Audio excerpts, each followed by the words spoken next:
दिसंबर 2020 जब किसानों ने रुख किया दिल्ली का और तब से शुरू हुआ ये ऐतिहासिक किसान आंदोलन। हालांकि इस पूरे आंदोलन की जो पटकथा थी वो पहले से ही लिखी जा रही थी, लेकिन 26 नवंबर वो तारीख है जब इस किसान आंदोलन ने व्यापक तौर पे दिखाया कि ये कुछ अलग है, ये कुछ अलग मांगे हैं। सरकार ने भी शायद ये कभी सोचा नहीं होगा कि जो वो कानून ला रहे हैं किसानों की भलाई के बारे में बताते हुए और उसके लिए अपनी पीठ थपथपाते हुए कि पहले की सरकारें ऐसा कर नहीं सकी, उनमें हिम्मत नहीं थी, वो मजबूर थी, किसानों का भला नहीं चाहा और हम किसानों के भले में सोचते हुए ये कानून लेकर आए हैं। और उसके बाद जो कुछ हुआ वो इतिहास बन गया। 378 दिनों का लंबा संघर्ष किसानों ने शुरू किया। सर्दी से शुरू हुआ ये किसान आंदोलन पानी की बौछारों के साथ झेलते हुए अपना मकाम धीरे धीरे आगे बढ़ाता गया। उसके बाद शुरू हुआ वार्ताओं का दौर। सरकार और किसानों के बीच 11 दौरों की वार्ता हुई, लेकिन वो सभी विफल रही। ऐसा लगा कि इस पूरे आंदोलन में कोई हल ही नहीं है। एक समय ऐसा आया जब ऐसा लगा कि शायद इसका अंत कभी होगा भी या नहीं। एक समय के बाद आंदोलन भी धीमा पड़ने लगा। फिर 26 जनवरी का दिन आया और 26 जनवरी ने इस आंदोलन को एक नई उबाल, एक नए तौर से बदल कर रख दिया। लगातार किसानों पर तोहमतें लगाई जाती रही, उन्हें खालिस्तानी, पाकिस्तानी और न जाने क्या क्या बुलाया जाता रहा। 26 जनवरी को भी उसे ही आगे बढ़ा दिया गया, उन पर बहुत सारी तोहमतें और लगाई गई। लेकिन फिर राकेश टिकैत के आंसुओं ने इस आंदोलन को जैसे नई ऊर्जा दे दी।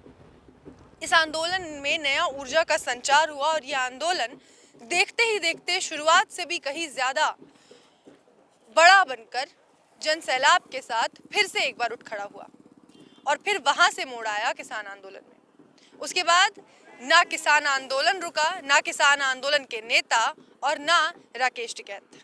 इन सभी नेताओं ने मिलकर, संयुक्त किसान मोर्चे ने मिलकर इस मोर्चे को कुछ इस तरह संभाला कि इस मोर्चे के आगे आखिरकार सरकार को झुकना पड़ा।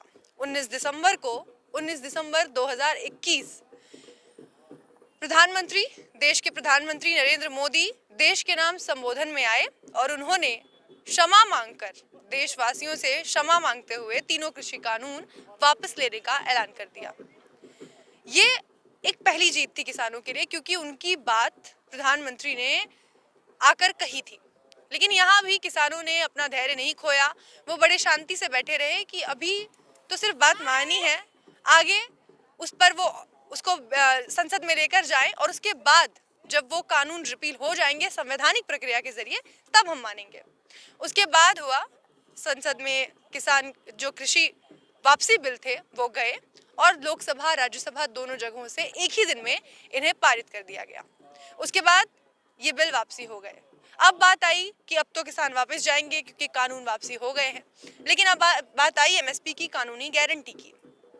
इसके अलावा जो जख्म इस पूरे एक साल में किसानों के सीने पर दिए गए थे, उन जख्मों की जो एफआईआर्स थे, जो राज्यों में दर्ज थे, राज्यों के कई सारे क्षेत्रों में दर्ज थे, उसके अलावा जो केंद्रीय एजेंसियां थी उनके जरिए भी इन किसानों पर जो कुछ तोहमतें लगाई गई थी उन्हें वापस लेने की बात आई। इसके अलावा लखीमपुर खीरी में जो एक विभत्स घटना घटी थी, उसके खिलाफ भी किसानों ने अपनी लड़ाई को जारी रखा। इन सभी मुद्दों को लेकर सरकार और किसानों के बीच एक बार फिर से छिड़ गई। ऐसा लगा कि अब फिर से एक बार नए मुद्दों के साथ किसान अपना आंदोलन लेकर खड़े हैं। लेकिन फिर एकाएक किसानों ने अपनी कमेटी बनाई, 5 सदस्यों की कमेटी, और उस कमेटी को सरकार से प्रस्ताव आया मिलने का। वो सरकार से मिले और उसके बाद एक आपसी सहमति, समझौते के कगार पर आकर यह आंदोलन खत्म हो गया। कहते हैं कि जिसका अंजाम ना पता हो उसे एक हंसी मोड़ पर लाकर छोड़ देना अच्छा होता है, और शायद ऐसा ही सोचते हुए किसानों ने भी इतने पर बात मान ली और यहाँ से आज वो अपने घरों की ओर लौट रहे हैं।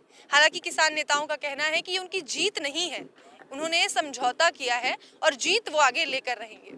लेकिन समझदारी इसी में है कि वो इसे अब यहाँ खत्म कर दें और इसके आगे की लड़ाई वो अपने अपने घरों से बैठकर लड़े, क्योंकि कहीं ना कहीं एक आजाद देश में, एक लोकतांत्रिक देश में इस तरीके से सड़कों पर किसान नहीं बैठे रह सकते। और 1 साल का ये आंदोलन अपने आप में इसकी मिसाल है कि आज से पहले किसी भी दुनिया भर के किसी भी देश में, एक आज़ाद देश में इस तरीके का कोई साल भर लंबा आंदोलन नहीं चला होगा।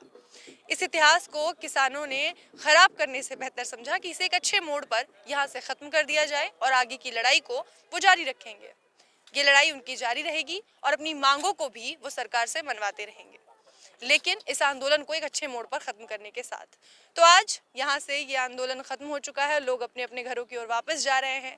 सारे किसान नेताओं ने सरकार से एक समझौता कर लिया है और अब ये जगह जो आप देख सकते हैं कि पहले इस जगह पर एक सन्नाटा हुआ करता था, गाड़ियों के शोर के बीच वो सन्नाटा, और अब यहाँ 1 साल से लोगों का जो जमावड़ा था, जो आवाजाही थी, एक अपना गांव सा लोगों ने बसा लिया था, जहाँ कोई जात नहीं थी, कोई बिरादरी नहीं थी, कोई धर्म नहीं था, कोई संप्रदाय नहीं था।